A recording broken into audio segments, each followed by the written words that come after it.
G'day, my name's Ernie. I was born in Williamstown on the 29th of the 3rd, 1949.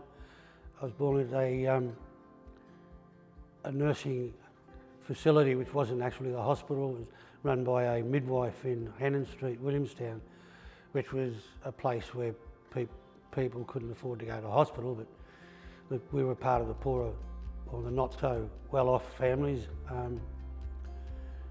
But that's where I started my life. I lived basically most of my years down up till the 20s down in the south end of Williamstown, Cecil Street, etc. My grandparents shifted down from Bruthen when my dad was about 6. I believe they actually came down in a horse and cart with all their belongings and actually lived in Newport, and then shifted to a house in Williamstown, which is number 86 Cecil Street, and I happened to go past there the other day, and that house is still there in exactly the same condition it was. You know, I'm 70, at least 75 years ago that I know. From there, we just had a normal childhood. My father was a wharf labourer at the time. He'd actually done 1939-45 during the Second World War in the Navy. He was a member of the famous scrap iron flotilla fleet. He ended up on 3 ships. I think it was the Voyager, the Vampire, and he finished the war on the Adelaide. On coming back to Australia, once he settled down, there was work was hard to find. Dad worked on the wheat stacks rail yards and over in Williamstown, which is no longer there now. It's just a big open parkland, which is probably where I spent a lot of my time running around, mucking around. And school holidays, I'd go over there and shovel wheat out of trucks into the sheds and just generally work around. I'd run the rabbit for the elder blokes, and the rabbit used to be just running over to the Britannia or the Prince of Wales Hotel, picking up their morning tea, which in those days happened to be a long neck of Foster's or Melbourne or something like that. But at the end of every week, and you'd always find at the bottom of the stack, they'd all chuck a few bob in there and say, "Oh look, there's some hobos left out there." So that was my form of pay, and just mucking around then. But later on, when I was about 14, 15, I actually started working there on the school holidays, and I was being paid a full man's wage. And they said, "Well, if you can lift a bag of oats, you may as well be. There's no reason why you shouldn't be getting paid," which is what I was doing at the time, which probably built up my physical part of it, because I was a pretty small character at the time. I was about 4'6" or something, and I ended up having a growth spurt in a year, which put me to the mighty length of 5'6". And I was involved in sport around Williamstown a lot. I started playing cricket for the churches. I played football for the churches. In those days we had church group competitions, and each church had their own footy side or cricket side, but that fell away rather rapidly as the time went on. I was schooling. I went to Williamstown South State. I was probably from the teacher's point of view, an obnoxious sort of a student or pupil, but which comes evident later in my life. The type of teachers we had in those days were not the type of teachers we've got today. A lot of the teachers we had in the early 50s were coming out of retirement. They really didn't have the skills that the teachers have of today. And to just give you an example, I went right through state school, and when I went to the first year of tech school, one of the teachers was horrified to know that I couldn't recite the alphabet. I could read and write perfect, but couldn't recite the alphabet. But what I'm getting at is, with my school life and that, if you don't build the block at the bottom, it's like building a house. If you haven't got a good foundation somewhere along the track, it's going to hit you, which did when I got to my tertiary education and when I ran into that horrible stuff called calculus. You know, we did a lot of exploring around Williamstown. Every summer, the group of us, we go down the back beach and we'd spearfish all day, run right round from one end of the beach, one end of Williamstown to the other, from the breakwater right around to Bayview Street and then back again. We just drift along, and I was in limbo for a while. I missed out on national service. I wanted to win the ballot or have my number drawn out, and I wasn't really impressed when it didn't happen. I won't tell you what I said, but I wasn't impressed. and so I thought about it for about 10 seconds, and in the screed that I got, it said you can volunteer. So I started filling that out at home, and Mum said, "What are you doing?" I said, "Oh, nothing much." And she sort of picked up what I was doing. So I filled it out, signed the envelope, and in those days there weren't, the nearest letterbox to us was over at the Williamstown railway station, and I had to go past the Stag's Head Hotel where my dad used to go for a drink after work. And Mum had gone in next door and borrowed the phone because we didn't have one. Unbeknownst to me, rang Dad up and told him what was happening. So anyway, I'm casually walking up the street and round the corner past the Stags, and Dad said, "What do you think you're doing?" I said, "I'm just going to post a letter." He said, "No, you're not." I said, "Yes, I am." He said, "No, you're not." So he took the letter off me, tore it in half. He said, "I did 39.45. I get a bit emotional because my dad recently passed.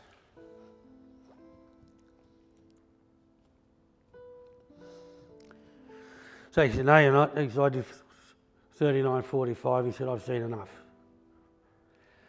He said, I've done the duty for us." So he tore it up and I went back home. He was the last surviving member of the Scrap Iron Flotilla. It's the most decorated naval fleet in the history of the Royal Australian Navy. Yes, I'll just share the story. He never told me many stories or tales of the... I got him talking once and he belted me across the ear before he knew what he was saying. But there was a Captain Murray, I think his name was, on the Voyager, and they used to do what they used to call the milk run between Crete and Malta. And Dad said Captain Murray had a sixth sense, because on that run they kept getting dive bombed by Stukas, and he used to say he could tell the pitch of the Stuka's motor when it was just about to turn and release. And he would be outside the bridge and he'd listen and listen and listen, and he'd order the ship to go either port or starboard just at the right pitch. He said he was absolutely astounding. He said we never got anywhere near getting hit. He said he'd sail anywhere with him, but he said he was just absolutely marvellous. It's strange, you know, you rely on the pitch of an aeroplane's engine to know when they're going to drop. He always told that story every time. It's the only story I ever heard Dad tell about the war. He cheated by a year in 39, and he went right through the war, 39 to 45. He's in the Mediterranean and the Pacific. He's at the signing of the peace treaty with Japan. So their ship was off that signing. But yeah, he's like a lot of people that are in conflict. Very rarely you'll get them to talk. Very rarely. So not to be defeated, the commando unit were doing a promotional thing, so I just snuck out and wandered over to Stepbridge. And never said a thing. Went in, I think it was Sergeant Norm Bain was the person I spoke to. Lovely man. And I ended up joining the commando unit that day. And then they kitted me up and everything. And after I'd done I had to do they gave me a base kit, then you do your entrance thing, so I passed that pretty easily. Anyway, Thursday night I'm dressed in green, and that's, what do you think you're doing? I said, something you can't stop me at now. I said, I joined the commando company over the road. And I said, I've already joined it. I said, you can't pull me out. And he swore and carried on and all that. But he eventually got to understand it. And in those days, the commando unit was a reserve unit, which was the CMF.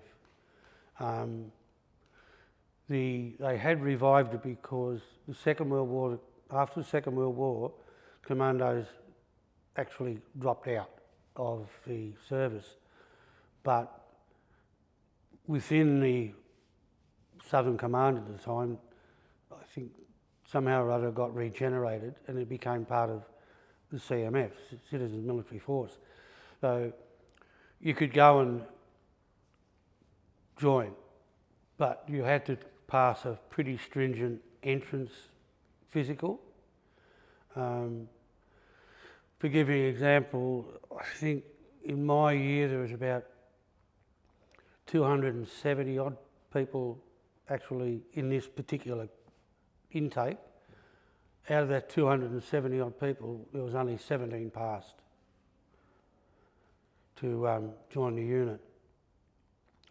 And then that's one part of it. And then the second part is the training, the intense training that you do. You can't qualify for your Green Beret until 9 months are passed, or you can't be presented with it until 9 months are passed. I'd qualified within 7 months, so, and a couple of months later I was presented with my Green Beret. You could come from another unit to the commando unit, but you still had to go through the same process. If you didn't pass that process, you went back. We were always regarded as the elite part of that, the Citizens Military Service. We were trained by SAS operatives. They'd come over from West Australia.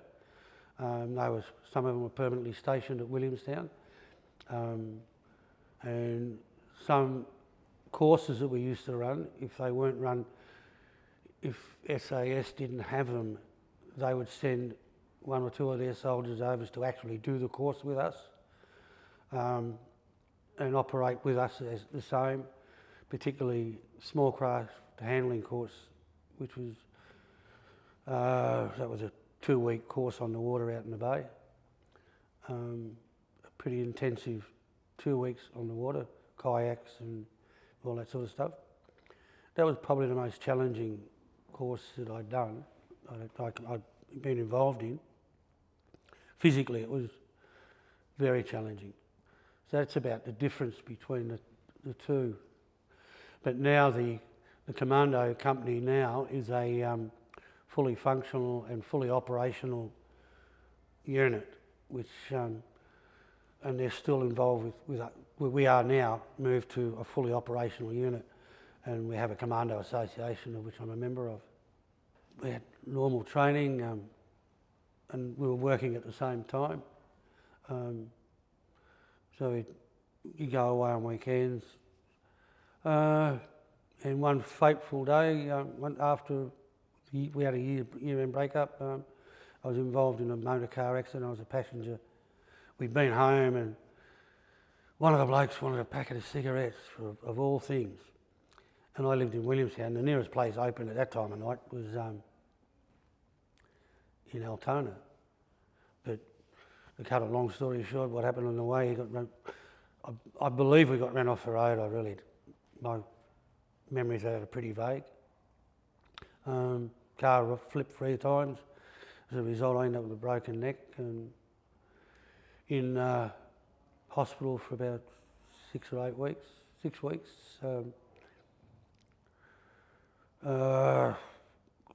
Recovering for 3 months. I regained a pretty good amount of fitness, and I went back to the commando unit for a while, and it was just and it was to do with court cases and that, and it's put to me that I should just resign, and due to medical and that, so I ended up unfortunately having to resign. But I've kept in touch with most of the people there. It's sort of it's different to have friendships in the army than it is in civilian life. You can have friends that come and go. I mean, the friends and the mob that I was with in my intake course, we mightn't see one another for 3, 4, 5 years. But it's just as if you've never been apart. And that's a different type of friendship you garner in that type of environment. And it sort of changed that period of life changed my attitude towards life, changed the direction that I was heading in. I was probably heading off in 2 different directions, going nowhere. And then I just sort of knuckled down a bit. I was doing various jobs, and I got married later in life, about 39, I think I was 29. And my wife died sometime later when my daughter was 20 months old. So that sort of changed everything. But prior to that, I was a councillor at the city of Williamstown, and that's where the change in my life from the commando unit sort of took effect. I became pretty disgruntled about the way that our city was being destroyed by planners that, in my opinion, had no feeling for the city. One of the main reasons, I think, probably the main reason that catapulted me into council is the destruction of Osborne Street. It was a big, wide street, beautiful street, one of the most beautiful streets in Williamstown, and it's still the same up the other end, and they just narrowed it down to a normal substandard width road, and it just destroyed it. Some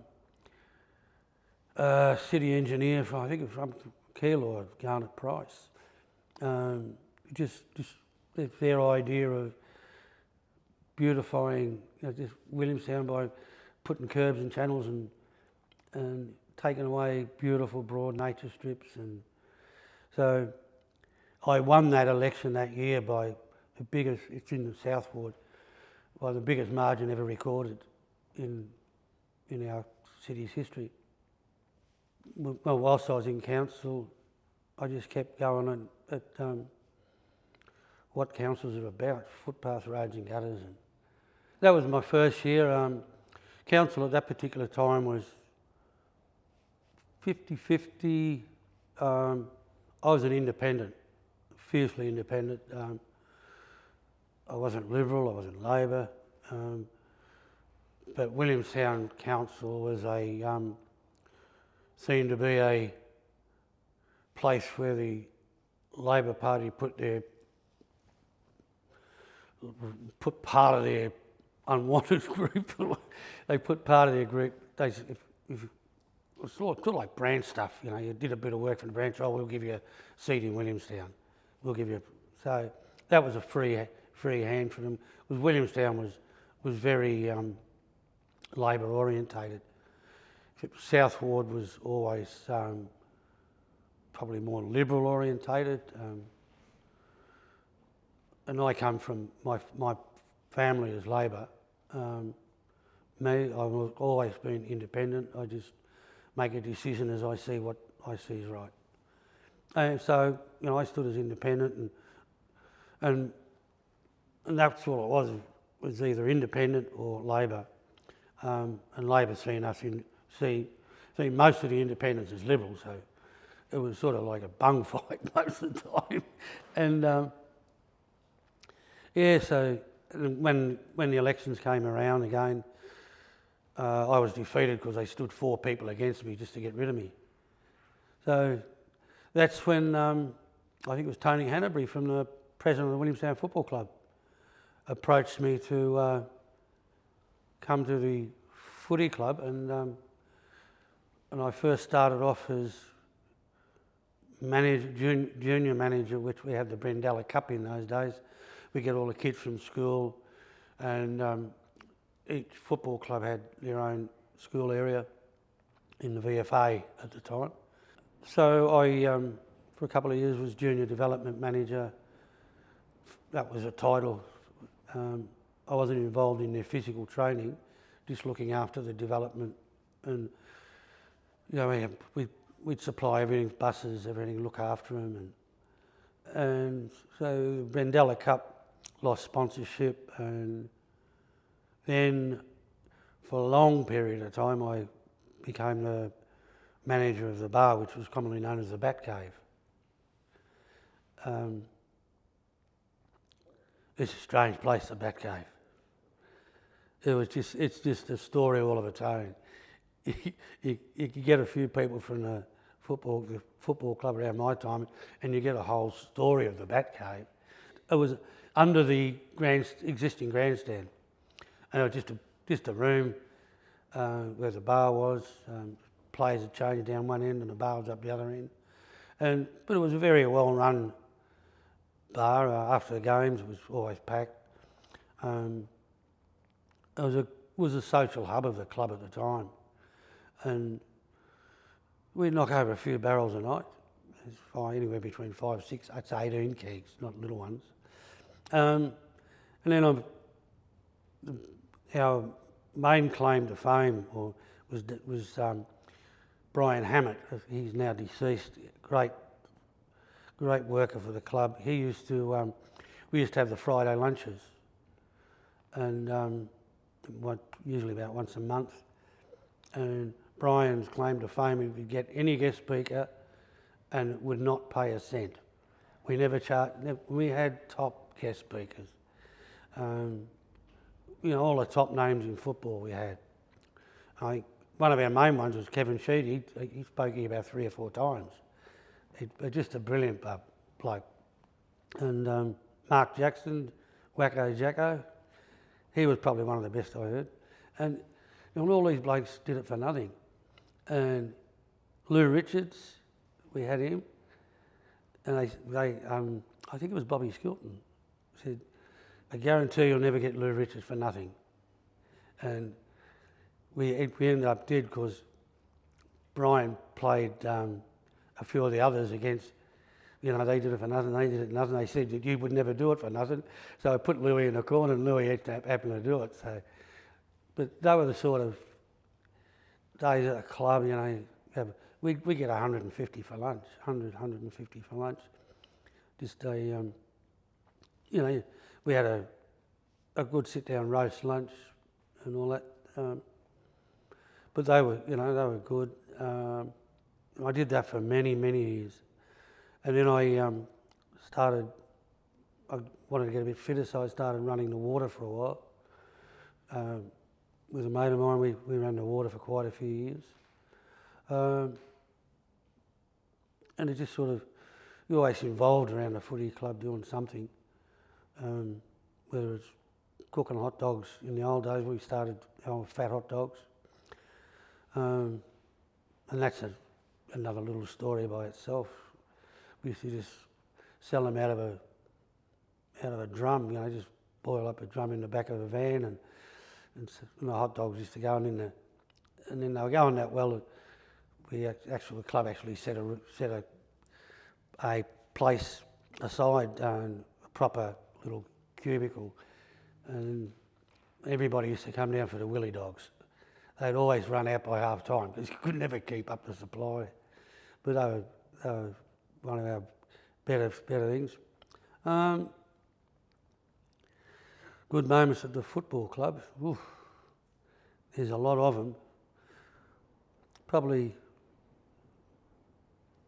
just the friendships are probably the best. There's so many friendships that you make, and there's so many different facets of friendships in a football club. There's, talk about a ladies group club, having cliques and that, but eventually we all get on, and but probably the best premiership year I can recall is Barry Round with the cup on his head, and a whole group of people, all the players in the back of Jimmy Demetrio's tyre truck, driving down the main street of Williamstown, all in the back, going up to the town hall to meet the mayor at the time. So I continued with my football work for up until then, and then I decided it was time. Some people said to me that I should have a stand for council again. Yeah. And I went home and thought about it, and there was a few issues that annoyed me. Anyway, I sort of ended up biting a bullet and standing again, because it was a pretty political point of Williamstown at the time.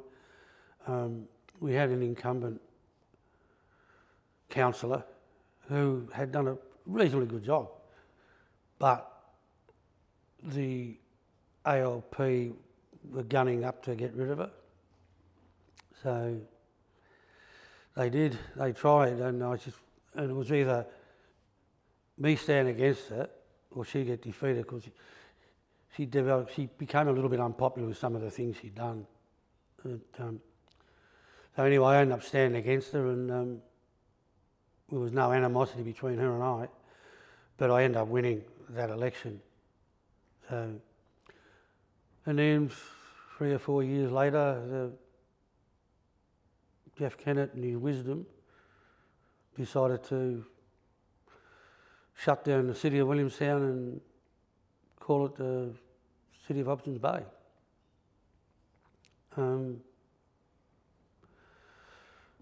So I was able to, then I sort of came back and did some odd jobs around the club again.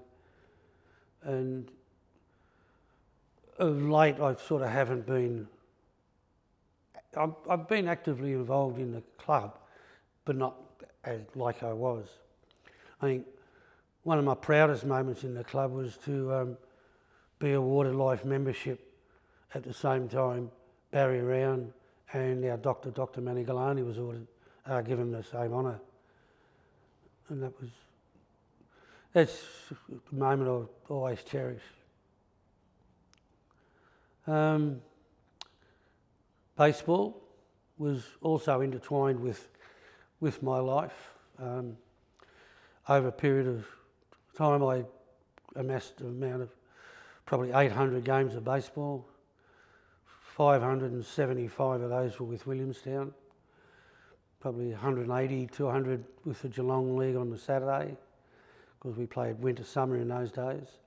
And probably another 50 up at Portland. We won a premiership up there. One of our proudest moments in baseball was when we won the World Championship gold medal in our age division at Geelong. The games were played at Geelong that year. And sort of I probably retired from active sport pretty close to the age of 60, 58, 60 I think. The body had had enough. Our local QC and president of the club at the time, Trevor Monty, I think it was, I don't know what was behind Trevor's thought, but he needed something controversial to sort of give the club some special notoriety, and he came up with the Ned Kelly concept, because off Williamstown itself, historically, there was quite a few hulks moored off Williamstown, and they held convicts, and that's a fact. They were held off Jellybrand Pier and out off in Hobson's Bay in probably very squalid conditions, chained up in hulks. And so Trevor created in history that Ned Kelly was amongst one of them, and he happened to play with. They happened to let him out to play footy for Willie one day, and that's where I think that story evolved. And for many years, while Trevor was president, Ned Kelly got a good hearing in all of them. Plus, Trevor was a Ned Kelly historian. He studied Ned Kelly a fair bit. So that's how that story sort of got around. We'll give Ned Kelly a bit of a good look. I'm not quite sure of the validity of it, but if Trevor said he's a QC, or KC now, they're not QCs, are they? KC. You can't question the honesty and integrity of a KC. There you go. And I think that was behind his thought too. What I've always thought, if there's a kid, male or female, it doesn't matter. If some of them struggle at school to get educated, they struggle at school with their education, and that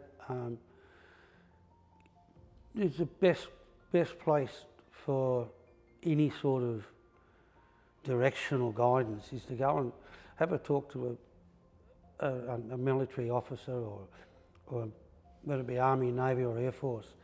They've got the best setup for apprenticeships, training, and at the same time you're being paid to train, and you're being paid properly. You're being paid pretty well, and you're learning new skills. You're learning life skills. You're not just learning how to become a fitter or whatever. You're learning how to be a proper human being, and that's an important part in our life that doesn't happen. And you're learning a direction in life, and I mean, some people in the forces go off the rails, but not very many. You see very few of them compared to outside. They're given that direction in life, and they're given a responsibility in life, and they take that. And if any kid has any thoughts and wants a future, not just a job, the service, it doesn't matter which service, in my opinion, it's the best way to alter your pattern of life. It altered mine. It changed my pattern of life. If I hadn't had that short period in the commando unit, I don't know where I would have been. I wouldn't have been where I am now. I wouldn't have done what I've done. I don't know where I would have been, because I was on the rails, but nearly off the rails, if you understand what I mean. And I think that short period just sort of pointed me in the right direction.